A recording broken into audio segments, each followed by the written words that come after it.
So here I have two of the most affordable and popular launch monitors on the market, the Garmin R10 and the Rapsodo MLM. Now, I've reviewed both of these extensively here on the channel, and they are by far my two favorite launch monitors that are out right now. And in today's video, we're gonna put these two head to head against this $50,000 indoor golf simulator to find out which one is more accurate. So let's get to it. Let me tell you how it's gonna work. We have two competitors. First up is the Garmin R10, coming at $599. Before we do the test, there's 4 steps we need to do to help ensure that the Garmin R10 is the most accurate that we can make it. Now, the first thing you have to do is make sure that the Garmin R10 is up to date. One is through the Garmin Golf app. The Apple update software updates automatically behind the scenes when the Garmin R10 is connected to your mobile device. Now, the second way you can do this is using the Garmin Express program through your computer. Now, all you have to do is download it from the Garmin website and then connect your Garmin R10 to the software, and it'll automatically update the software inside the Garmin R10 each time you connect to it. So once the Garmin R10 has been updated, the next thing you're going to want to do is to make sure that the unit is calibrated. Now, a lot of people don't calibrate the unit before each time they use it, and it's really easy to do. So all you're going to do is to go into the Garmin Golf app, go to device calibration, and then calibrate the Garmin R10. This usually takes anywhere between 30 seconds to a minute, and once calibrated, you know the Garmin R10 is eternally ready to go. Once you have the Garmin R10 updated and the unit has been calibrated, you're going to want to make sure that the Garmin R10 is set up in the right location. For indoor use, you're going to need to have the ball at least 8 feet away from the net or screen. Now, 10 to 12 feet is usually recommended, which that means that the unit would be another 6 to 8 feet from behind the ball. Garmin recommends that it's usually around 7 feet to get the best information. And next up, we have the Rapsodo MLM coming at $499. Now, I've done a ton of videos on the Rapsodo MLM, and I just love this little unit. Now, what the Rapsodo MLM gives you is distance, club speed, ball speed, shot apex, smash factor, launch angle, and a whole lot more. And this is all displayed on your iOS device, and it can even automatically record your video. Now, if you have its premium subscription, you can unlock Shot Tracer, Performance Combines, and Coach Connect. So now that we know about these two little amazing launch monitors, let's do a little accuracy test. And to do so, we'll be comparing it to this $50,000 professional indoor golf simulator, which I know is accurate. I'm gonna do a little practice session. I'm gonna hit 2 clubs a day, my 7-iron and my driver, and we're gonna find out which launch monitor is the best at around $500. On this first shot with the 7-iron, the Garmin R10 was showing a carry of 153 yards, while the simulator showed a carry of 155.6 yards, so roughly about a 2.6 yard difference, and to me, that's pretty remarkable. On the second shot, the Garmin R10 was showing a carry of 139 yards, while the simulator showed a carry of 138.9 yards, so a difference of 0.1. Now, to me, that's just insane that this little unit is as accurate by almost 1/10 of a yard. On this third shot with the 7-iron, the Garmin R10 was showing a carry of 161, while the simulator is showing a carry of 158.4, so a difference of, again, 2.6 yards, still way well within tolerance. On this fourth shot, the Garmin R10 was showing a carry of 146 yards, while the simulator is showing a carry of 145.2, so a difference of 0.8. That is just insane. That's off by 0.8 of a yard. On this fifth and final shot with the 7-iron, the Garmin R10 was showing a carry of 159 yards, while the simulator showed a carry of 159.3 yards, so a difference of 0.3 of a yard. And to me, that's just amazing. But let's move on to the 7-iron with the Rapsodo.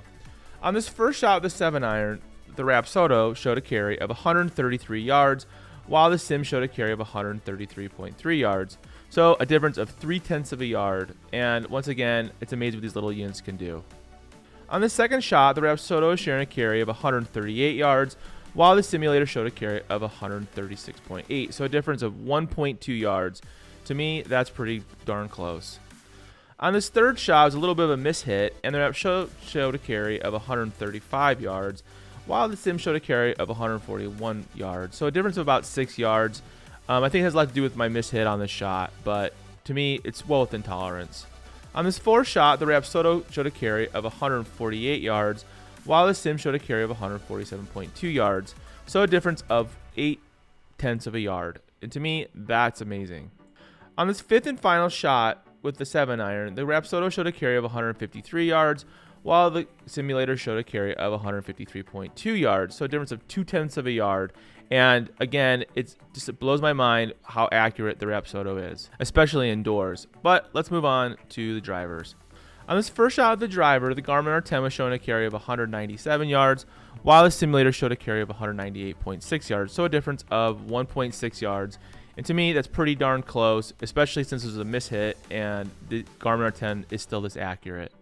On the second shot with the driver, the Garmin R10 was showing a carry of 223 yards, while the sim showed a carry of 220.4 yards. So a difference of 0.6 of a yard. And that's just amazing that it's that accurate with the driver. On this third shot, the Garmin R10 was showing a carry of 219 yards, while the sim showed a carry of 224.3 yards. So a difference of about 5.3 yards. And to me, it's still well within tolerance, especially on these little units. On this fourth shot with the driver, the Garmin R10 was showing a carry of 218 yards, while the sim was showing a carry of 218.2. So 0.2 of a yard. That is just mind-blowing. I can't believe how close that is. On this fifth and final shot with the driver, the Garmin R10 was showing a carry of 216.8 yards, while the sim showed a carry of 211 yards. So a difference of about 5.8 yards. And to me, it's still within tolerance, and I'm pretty impressed with this unit. But let's go ahead and move on to the Rapsodo. On this first shot with the driver on the Rapsodo, it was showing a carry of 203 yards, while the sim showed a carry of 203.5. So a difference of 0.5 of a yard, and that's pretty amazing. On the second shot with the driver, the Rapsodo was showing a carry of 197 yards, while the sim showed a carry of 206.9. So a difference of about 9.9 yards. To me, it's still within tolerance, a little bit above, but it was a mishit, and it's still pretty impressive the Rapsodo picked it up. On this third shot with the driver, the Rapsodo was showing a carry of 220 yards, while the sim showed a carry of 216.2 yards. So a difference of 3.8 yards. Still really close, definitely within tolerance, and I'm rather impressed.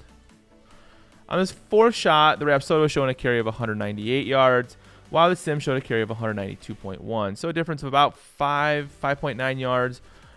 Still really close, and let's go ahead and move on to the fifth final shot. On this last shot with the driver, the Rapsodo was sharing a carry of 195 yards, while the simulator is showing a carry of 196.9. So a difference of about 1.9 yards, and it's pretty impressive to think that this little unit can be as accurate as a simulator. So to recap, with a 7-iron on the Garmin R10, all the shots were within about 3 yards off or less than the simulator. So that is pretty mind-blowing that the Garmin R10 is, that accurate with the 7-iron indoors. And then with the 7-iron with the Rapsodo indoors, on average, it was less than about 1.5 yards. So a little bit more accurate than the Garmin R10. And, it's really impressive that, both of these units are this accurate indoors when hitting irons. So moving on to the driver, on average, I would say the Garmin R10 was off by about probably 3 yards. We had two that were right around 5 yards. We had one at 5.3 and one at 5.8. But we also had two that were less than a yard. So I would say maybe between 3.5 yards off on the driver, which is really good considering drivers are the hardest thing to get dialed in, especially with indoor use. So that's very impressive. Now moving on to the driver with the Rapsodo, on average, I would say it's right around about 5.5 yards off from the simulator. We did have one right around 10 yards, and then we had two that were less than 2 yards. So I'd say around 5 yards on average, which is extremely impressive. I'm really impressed with both the Garmin R10 and the Rapsodo. These are two by far my favorite units to use right now. I mean, for $500, you're getting accuracy with irons less than 2 yards off from this $50,000 simulator. And, with the driver, you're off by less than 4 yards. So it's really impressive what these little units can do. So big thanks to our friends Indoor Golf Design for letting us use an amazing professional indoor golf simulator. To be honest, I'm just blown away by both the Garmin R10 and the Rapsodo. I mean, for around $500, you get the accuracy within about 5 yards of this professional $50,000 indoor golf simulator. I would highly recommend to anyone out there looking for an affordable launch monitor this golf season. And if you want to use indoors, they're perfect for it. Now I got mine from our good friends at playbar.com. They're huge supporters of our community and of our show. So there's links down below. Check out both the Garmin R10 and the Rapsodo. But if you're wondering what we thought of the competitor to both the Garmin R10 and the Rapsodo, then check out this video right here where we do a full review of the SD300i from Voice Caddy. And I'll see you in the next video.